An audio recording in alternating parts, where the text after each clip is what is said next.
guys, I'm Laura Vitale. Today I want to share with you a really easy, simple, classic Italian recipe for pasta alla norma. Pasta alla norma is a very simple recipe. It's so good. It just requires a little bit of patience and is made, it's basically a tomato sauce with eggplant, and then at the end you're going to finish it with mozzarella and lots of parm. It's one of my favorite things. I cooked this in Tuscany for a Tuscan chef, and he gave it 10 stars. So I love this recipe. Let's get going. So one of the really important things to do here is to make sure you're choosing the right eggplant. This isn't even the right eggplant. The right eggplant are really hard to find where I live. You want Italian eggplant, so they're called. They're really small. They're about yay big. They're tiny. They don't have a lot of seeds in them. There is no bitterness. They are magnificent. If I were using bigger eggplants than this, I would need to salt them to draw out some of that bitterness. But because these are about a medium size and they're still quite firm, and I am going to take out, if there's a lot of seeds in them, I will take out a lot of them. I don't need to. Also really important to make the sauce is that you want to do it in steps. The eggplant needs to be shallow fried. There is no other way around it. You can roast it if you want to. It will still be yummy, but it will not be the same thing. So I've got my skillet here with a little bit of olive oil, not extra virgin, at the bottom of the skillet, and we're going to work in batches. We're going to do each eggplant at a time. So you want to cube your eggplant. You can see it's a little seedier than I would like, so I'm probably going to cut out, and you can also see that I I peel off and leave it a little bit behind because I like the texture, but I also don't love if it's too bitter. So you're going to cut this in cubes, and I'm going to take out probably a small section, about yay big, because that is all seeds, that is bitter, and I don't even want that. So I'm going to do that, and I'm going to fry one eggplant at a time because they're quite small. If they were any bigger, then I would say you will need to do this in many, many batches, but because these are quite small, it's fine. If you're working with small eggplant, I always think one per person. You should allow one per person, but because, like I said, these are a medium size, I think these two will be great for sauce, to make enough sauce for 4 people, is what I meant to say. Add that in.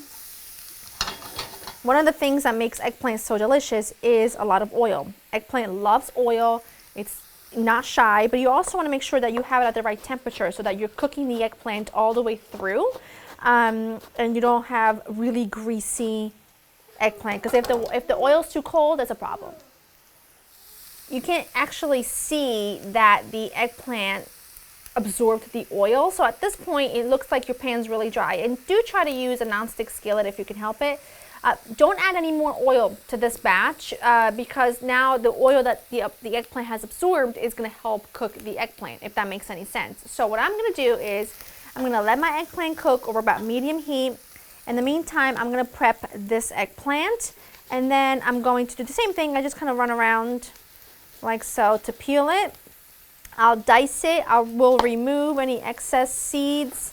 This is definitely going to be a seedy one, so we're probably going to end up using half of the eggplant, if I'm honest. Let's see. I could feel it. Oh yeah, that is really too seedy, so I'll take out most of it. I'll dice them up.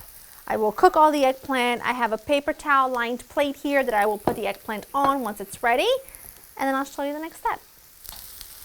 All right, this is looking great. You can actually see that the eggplant is starting to sort of like it's like giving up the oil back into the pan once it's done doing its job. You're going to take that out. I'm going to put it on a paper towel lined plate. I'm going to salt it because this is the only chance you get to salt the eggplant itself. See, look at that. All the oil came right back in. Really, really important. Take your time when you're cooking. Some things can be rushed, but some things need respect, as my nonna would say. All right. I'm going to add just a touch more oil for the next batch. Not much, because there's probably a tablespoon in there already. So let's say 1 more tablespoon. Yes, I have my coffee. It's one of those days. Hasn't it been one of those days every day? Or is it just my imagination? I'm going to salt my eggplant, this one. Because like I said, this is the only chance you get to salt the eggplant itself. I'm going to add the rest of it right in. And now I'm just going to cook that the same way I cooked the first batch. While that's happening, let's talk tomatoes. When I made this in Tuscany, I was lucky enough to make this with the most gorgeous Tuscan fresh tomatoes I've ever seen in my entire life. They were ripe. It was in the middle of summer. Actually, no, it was in the end of April.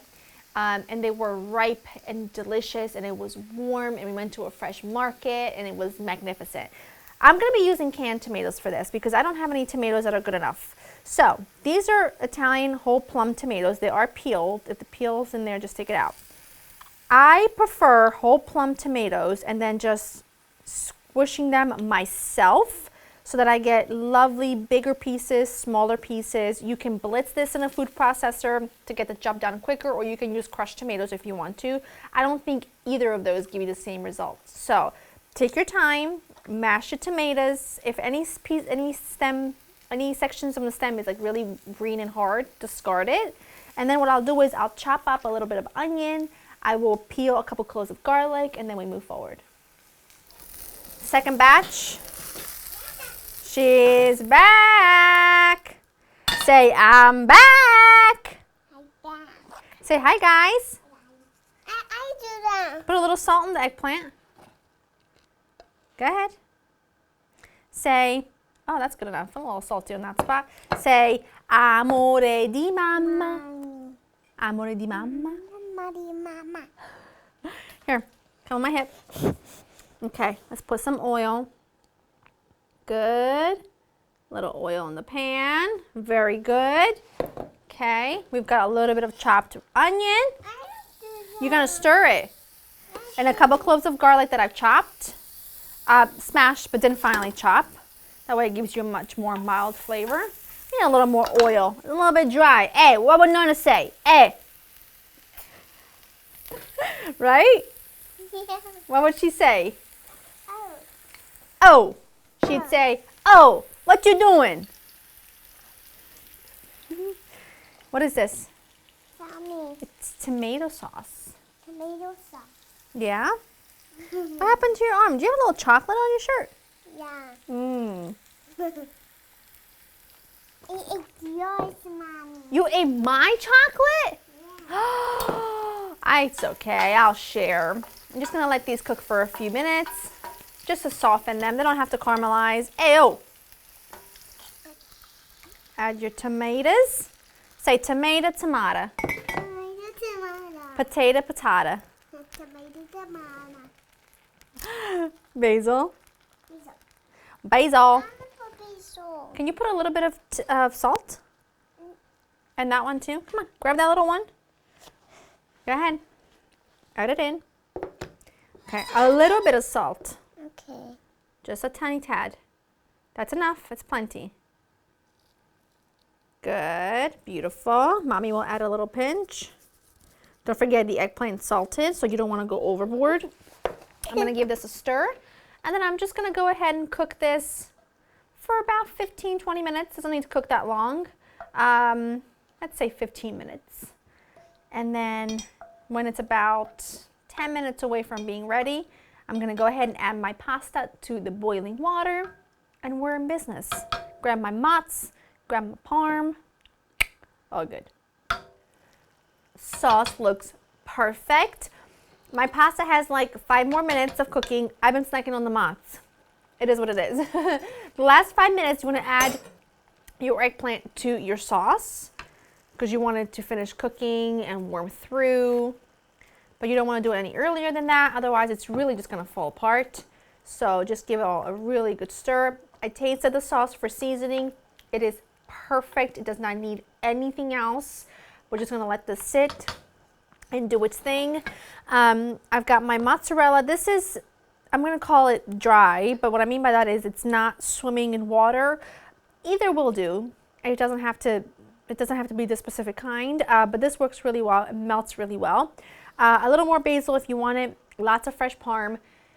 Before you drain your pasta, make sure you reserve 1/4 to 1/2 cup of the starchy cooking water because it kind of helps loosen everything up, and the starchiness really helps the sauce to adhere to the pasta. So this is just going to gently simmer.